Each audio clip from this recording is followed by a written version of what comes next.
उल्हासनगर महानगरपालिकेच्या उद्यान विभागामार्फत आपण बीज संकलन करण्याचा उपक्रम हाती घेतलेला आहे।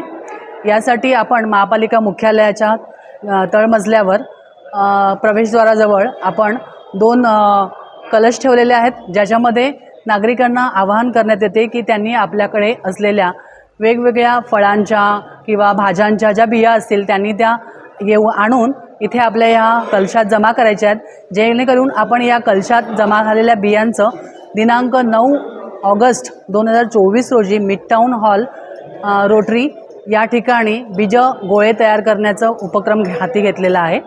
या अंतर्गत या बियांचे गोळे तयार करून हे गोळे आम्ही शहरात मोकळ्या ठिकाणी पेरणार आहोत, ज्याच्याकडे आपल्याला काही दिवसामध्ये ती रोपं तयार होऊन आपलं उल्हासनगर हे हरित आणि स्वच्छ आणि सुंदर तयार करण्यासाठी मदत होणार आहे। मागील वर्षी सुद्धा ही संकल्पना राबवली, किती झाडं उगवली आणि किती झाडं म्हणजे मागील वर्षी आम्ही 2,500 झाडांचं 2,500 वीजगोळे तयार केले होते।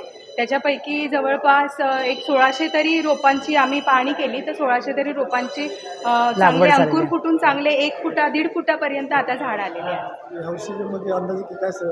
यावर्षी 2000चं आपलं उद्दिष्ट आहे आणि त्या लोकसहभागातून आपण उद्या 1 तारीख आज 1 तारीख ते 8 तारखेपर्यंत शहरातील नागरिक असो महापालिकेतले कर्मचारी असो त्यांनी सर्वांना आवाहन करण्यात येते की त्यांनी आपल्या घरी ज्या काही प्रकारची बिया आहेत ती बिया इथे ठेवलेल्या सीड बँकमध्ये आणून टाकावं आणि त्यांचाही जो काही आहे त्यांचाही सहभाग या पर्यावरणाच्या संतुलनामध्ये त्यांनी नोंदवावा। कोणार्क, अपना शहर अपनी बातें।